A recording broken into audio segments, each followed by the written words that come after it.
പേരെന്തായിരുന്നു കേട്ടാ? കൃഷ്ണകുമാർ. വൈഫിന്റെ പേര് അഞ്ജലി.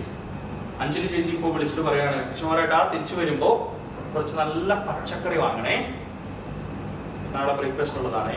പ്രോഗ്രാം കഴിഞ്ഞ് വരുമ്പോ പച്ചക്കറി മറക്കല്ലേ, വാട്സപ്പിലേക്ക് ഇട്ടിട്ടുണ്ട് ആവശ്യമുള്ള സാധനം. ഇപ്പൊ ഒരു പച്ചക്കറി കട മനസ്സിൽ വന്നാ ആരുടെ കടയത്? എപ്പോഴത്തെ ആരുടെ കടയാണത്? ജോയി ചേട്ടൻ. കടയുടെ പേര് പോലും പറഞ്ഞില്ല, ആള് പറഞ്ഞത് ജോയി ചേട്ടന്റെ കട എന്നാണ്. കാരണം ചിലപ്പോ ആ കടയ്ക്ക് പേരെന്നുണ്ടാവില്ല. ഞാൻ വാങ്ങുന്നത് സത്യേട്ടന്റെ കടയിലാണ്. സത്യേട്ടന്റെ കടയുടെ പേരെന്താന്ന് പോലും എനിക്കറിയില്ല. പക്ഷെ ജോയി ചേട്ടന്റെ കട മാത്രമാണോ അവിടെ പച്ചക്കറി വെക്കണേ? അല്ല.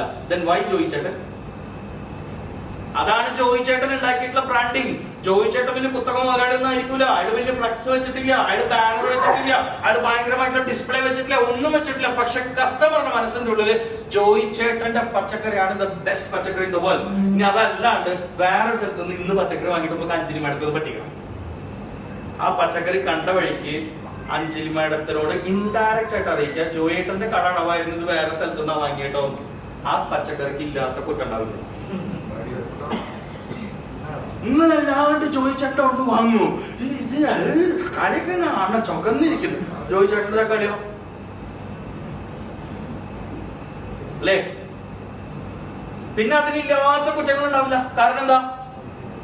ഉള്ളിന്റെ ഉള്ളില് ഒരു സാധനം ഉണ്ട്. അപ്പൊ എന്റെ ചോദ്യം, നിങ്ങളുടെ കടയുടെ ഒരു പെർട്ടിക്കുലർ കിലോമീറ്ററിന്റെ ഉള്ളിൽ, നിങ്ങൾക്ക് ഇപ്പൊ കാശ്മീർ നാക്കര വന്നിട്ട് ഇവിടെ എന്തായാലും പെയിന്റ് വാങ്ങൂലല്ലോ, നിങ്ങൾക്കൊരു ടെറിട്ടറി ഉണ്ടാവും. എല്ലാ സിംഹങ്ങൾക്കും ഒരു ടെറിട്ടറി ഉണ്ട് അല്ലെ? നിങ്ങളുടെ ഒരു ടെറിട്ടറിയിലുള്ള വീടുകളിലോ കമേഴ്ഷ്യൽ സ്പേസസിലോ അല്ലെങ്കിൽ അവിടെയുള്ള പണിക്കാര്, പെയിന്റ് പണിക്കാരോ ഒരു പ്രോഡക്റ്റ് പർച്ചേസ് ചെയ്യുന്നതിനെ പറ്റി സംസാരിക്കുമ്പോ ആദ്യം ഷൈന്റെ പേര് പറയൂ. പറഞ്ഞാൽ നിങ്ങൾക്ക് കുഴപ്പമില്ല. കൃഷ്ണകുമാറിനാണ് അയാളുടെ മനസ്സിൽ വരണമെങ്കിൽ that is your branding. It's very simple. ചില ആളുകൾക്ക് ഒരു തോന്നലുണ്ട്, സോഷ്യൽ മീഡിയയിൽ കയറി എല്ലാ ദിവസവും പോസ്റ്റർ ഇട്ട് കഴിഞ്ഞാൽ ബ്രാൻഡിങ് അങ്ങടാവും. ഇത് കണ്ട വഴിക്ക് തോന്നും കൃഷ്ണകുമാറിന്റെ ഫ്രണ്ട്സ് വെറുപ്പിക്കൽ തുടങ്ങി. വേറൊരു പണിയില്ല, Rangoli colours of the land. The branding supposed to come like നിങ്ങളാണ് അതിന്റെ എക്സ്പെർട്ട് എന്നുള്ളൊരു ഫീല് കസ്റ്റമർക്ക് ഉണ്ടാവണം. അതിനുള്ള ചോദ്യമാണ് ആദ്യത്തെ ചോദ്യം നമ്മൾ ചോദിച്ചത്, to whom you are serving. നിങ്ങൾ ആരെയാണ് സെർവ് ചെയ്യുന്നത്? അതിനുവേണ്ടി നിങ്ങൾ എന്താ ചെയ്യണേ? പുതിയൊരു പ്രോഡക്റ്റ് വരുമ്പോഴേക്കും ആ പണിക്കാരൊക്കെ വിളിച്ചിട്ടാ പുതിയ സാധനം വന്നിട്ടാ എന്ന് പറഞ്ഞിട്ട് ഒരു വേഗമായിട്ടൊരു സാധനം പറയാതെ എക്സ്പേർട്ടിനെ പോലെ സംസാരിച്ചിട്ടുണ്ടോ?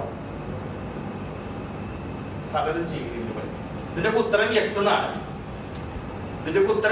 അതെനിക്കറിയാം. ആ ഉത്തരം അല്ല എനിക്ക് കേൾക്കണ്ടേ, ആത്മാർത്ഥമായിട്ട് ഉള്ളിന്റെ ഉള്ളിൽ ചോദിച്ചു പോകും.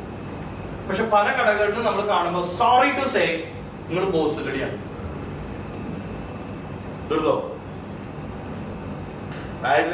കൊടുക്കണ എന്നിട്ട് വട്ടം കൂടി ഇരുന്നിട്ട് കച്ചവടമില്ലാട്ടാ അല്ലേ? വരണ്ട കസ്റ്റമറിനെ പരമാവധി വെറുപ്പിച്ചു കൊടുക്കും. എന്നിട്ട് എല്ലാവരും കൂടി വട്ടം കൂടി ഇരുന്നിട്ട് മെമ്മോറാണ്ടം കൊടുക്കണം. മെമ്മോറാണ്ടം എന്ത്? കോട്ടയത്തുള്ളവരൊക്കെ കോട്ടയത്ത് നിന്ന് തന്നെ വാങ്ങാൻ പാടുള്ളൂ. അങ്ങനെ ഒരു റൂൾ വെക്കാൻ പറ്റുമോ? അപ്പൊ നമ്മൾ ചെയ്യേണ്ട കാര്യങ്ങൾ കൃത്യമായിട്ട് ചെയ്താൽ നമ്മുടെ കുറെ പ്രശ്നങ്ങൾ തരും. രണ്ടാമത്തെ ചോദ്യത്തിലേക്ക് പോവാം. What we are selling. രണ്ടാമത്തെ ചോദ്യം. ആദ്യത്തെ ചോദ്യം എന്തായിരുന്നു? To whom we are selling. ആർക്കാണ് നമ്മൾ വിൽക്കുന്നത്? നമ്പർ 2, എന്താണ് നമ്മൾ വിൽക്കുന്നത്? നിങ്ങളുടെ ഷോപ്പിലെ എല്ലാ സാധനങ്ങളും ഒരുമിച്ച് വിൽക്കാൻ നോക്കിയാൽ അതൊരു മണ്ടനാശയായിട്ട് മാറും. നിങ്ങളുടെ കടയിലെ ഏറ്റവും ഇഷ്ടപ്പെട്ട നിങ്ങളുടെ ഫേവറേറ്റ് പ്രോഡക്റ്റ് ഏതാ? കൃഷ്ണകുമാർ സാറേ, നിങ്ങളുടെ കടയിലെ ഏറ്റവും favourite product? Paint. Asian paint effects ആണ് ഏറ്റവും ഇഷ്ടം. ഒരു ബേക്കറിയിൽ കയറി ചെന്ന് കഴിഞ്ഞാൽ നിങ്ങൾ എന്തൊക്കെ സാധനങ്ങൾ വാങ്ങുക?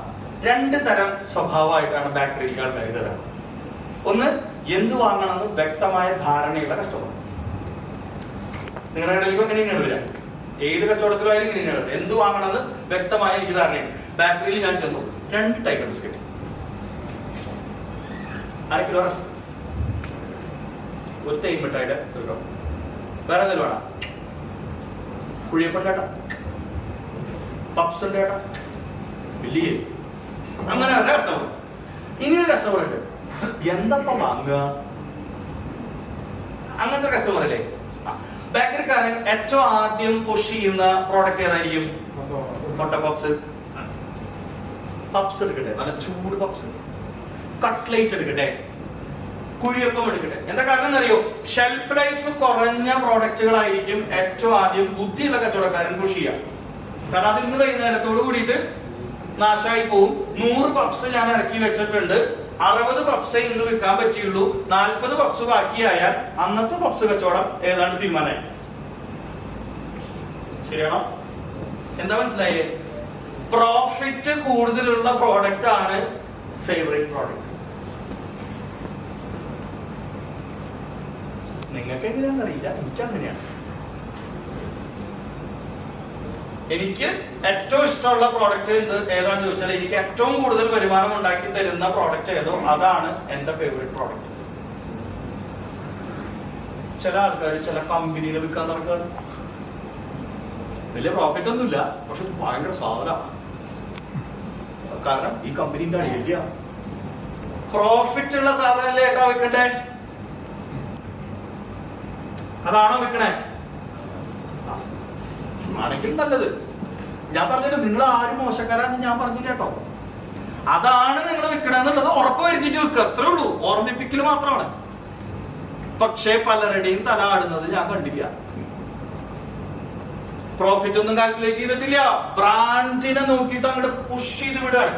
ഈ ആണുങ്ങളും പെണ്ണുങ്ങളും തമ്മിലുള്ള വ്യത്യാസം എന്താണെന്ന് അറിയോ? നമ്മൾ ആണുങ്ങൾ ബ്രാൻഡാ നോക്കുക, പെണ്ണുങ്ങൾ കടയെ നോക്കുക. നമ്മൾ ആണുങ്ങൾ ബ്രാൻഡാ പറയാ, പെണ്ണുങ്ങൾ മേഡം ഈ സാരി എവിടെ നിർത്തേ? പൊളിമുട്ടി. ഏതാ ബ്രാൻഡ്? തമ്പുരാൻ അറിയാം അല്ലെ? എങ്ങനെയല്ലേ പറയാ? സ്വർണം എവിടെ നിന്ന് എടുത്തേ? അത് ഭീമ, ആലുക്കാസ്, ചെമ്മണ്ണൂർ. ബ്രാൻഡ് പറയില്ല ഇവര്. അപ്പൊ ഈ ബ്രാൻഡ് കോഷ്യസ് ആവുക അല്ല നമുക്ക് വേണ്ടത്, പ്രോഫിറ്റ് കോഷ്യസ് ആവുക വേണ്ടത് കച്ചവടക്കാരൻ. ചില ആളുകളുടെ അപ്രോച്ച് അനുസരിച്ചിരിക്കും. ലൈക്ക് അച്ഛനും മകനും കൂടി കച്ചവടം നടത്തും. ചില കസ്റ്റമർ വന്ന് ആദ്യം ചോദിക്കുന്നത് അറിയും, ഒരു ചെറുപ്പക്കാരനായിരുന്നല്ല, ഒരു ചെറുപ്പക്കാരൻ. അപ്പൊ അച്ഛൻ പറയും, അവനെ കൊച്ചിനെ സ്കൂളിലേക്ക് കൊണ്ടാക്കാൻ വിളിക്കുക, അതൊക്കെ എന്ത് പേരാണ്? ഞാൻ പിന്നെ വരാം കേട്ടോ. ചിലപ്പോ വന്നിട്ട് പറയും, ഇവിടെ ഒരു വയസ്സായ കാർന്നുണ്ടായിരുന്നില്ല, അയാള് അച്ഛൻ വന്നിട്ട് സുഖമല്ലേ, എന്തേ വരുമ്പോ വരാം കേട്ടോ. അത്ര നല്ല മോനാണ് അമ്മ. അപ്പൊ ഓരോരുത്തർക്കും ഓരോ ഫേവറേറ്റുകളുണ്ട് അല്ലെ? ഓരോരുത്തരും the way you are dealing is very much important. അതിനനുസരിച്ചിട്ടാണ് നമ്മളോട് ആളുകൾ സംസാരിക്കുക. നമ്മളോട് ഇഷ്ടം കൂടിയാൽ ആ ഇഷ്ടം കൂടിയവരെ പറ്റിക്കാനാണ് ഏറ്റവും സുഖം. പക്ഷെ നിങ്ങൾ വേറെ കാര്യം ശ്രദ്ധിച്ചോ? ഈ ബിഗ് കോർപ്പറേറ്റ്സുകളിലൊന്നും മുതലാളിമാര് ഷോപ്പിലുണ്ടാവും. ഒരു സ്റ്റോറിലും അവർക്ക് ഇരിക്കാനുള്ള രാജകീയമായിട്ടുള്ള കസാരയോ ക്യാബിനോ ഉണ്ടാവില്ല. അവരുടെ ഒക്കെ ഓഫീസുകൾ ഈ ബിസിനസ്സുമായി ഒരു ബന്ധമില്ലാത്തൊരു സ്ഥലത്തായിരിക്കും. അതുകൊണ്ട് തന്നെ മുതലാളിയുടെ അടുത്ത് വന്നിട്ട് ആരും ഡിസ്കൗണ്ട് ചോദിക്കില്ല. നമ്മൾ ഇതിന്റെ ഓർഡർ ഇതിന്റെ മുന്നിൽ എണ്ണിണ്ടാവും, എന്തെങ്കിലും കുറയ്ക്കുന്നുണ്ട്. അത് വെച്ച് നാളെ തൊട്ട് കടയിൽ കയറണമെന്നല്ല കേട്ടോ. നാളെ തൊട്ട് അവർ പറഞ്ഞു ശരി കേട്ടോ, നാളെ തൊട്ട് കടയിൽ പോണ്ട. അങ്ങനെയാണെങ്കിൽ പിന്നെ കയറേണ്ടി വരില്ല. ഈ ആറ്റിറ്റ്യൂഡാണ് ചില സമയത്ത് പ്രശ്നം. കാരണം എന്താ അറിയോ? ഒരു കസ്റ്റമർക്ക് നിങ്ങൾ സ്റ്റാഫുകൾക്കൊക്കെ ട്രെയിനിങ് കൊടുക്കാറുണ്ടോ? ഇല്ല, എന്റെ ഭാഗത്ത് തെറ്റിട്ട് ഞാൻ പിന്നെ ചോദിക്കാൻ പാടില്ല. സ്റ്റാഫേ ഒക്കെ നമ്മൾ കിട്ടുണ്ടി സർക്കസ് കടകളുണ്ട്. ഞാൻ തന്നെ ഷട്ടർ കൊടുക്കുക, ഞാൻ തന്നെ സാധനം ഇറക്കി വയ്ക്കുക, ഞാൻ തന്നെ വെക്കുക, ഞാൻ തന്നെ ഒക്കെ എന്റെ തല എന്റെ ഫുൾപ്പിക്കുക. സ്റ്റാഫ് ഉള്ള ആളുകൾ കൈവയ്ക്കുക. സ്റ്റാഫ് ഉള്ള ആളുകൾ അത് കുറെ ആളുകളുണ്ടല്ലോ, അടിപൊളി. സ്റ്റാഫിനെ ട്രെയിൻ ചെയ്തായിരുന്നോ? ഒരു കടയിൽ നിന്ന് പോയപ്പോ ഉണ്ടായ ഒരു അനുഭവം പറയണേ. ഒരു സ്റ്റാഫ് അവിടുന്ന് കട്ടു കോട്ടയത്ത് കട്ടൂനല്ലേ, തൃശ്ശൂർ കട്ടുവാണ്, ഇവിടെ കട്ടൂനല്ലേ, കട്ടു. ഇവനെ പിടിച്ചു, ഇവനെ പുറത്താക്കുമ്പോ പകരത്തിനടുത്ത് വരില്ലേ? പകരത്തിനടുത്ത് വരും. അവൻ വേറെ ഇങ്ങനെ നിർത്തൂടെ? നീ നിക്കടാ, 3 ദിവസത്തോട്ട് പുതിയ ആള് വരും, നീ ഇവിടെ നിൽക്കുന്നത് ശരിയാക്കി തരാം. അങ്ങനെ പുതിയ ആളൊന്നുമില്ലേ? ആ പുതിയ ആളെ ഇവനെ ഏൽപ്പിച്ചു കൊടുത്തിട്ട് പറയാം, ഞാൻ പണി ഇപ്പൊ പറഞ്ഞു കൊടുക്കുന്നു. അവ ആദ്യം എന്തായിരിക്കും പഠിപ്പിച്ചിട്ടുണ്ടാവുക?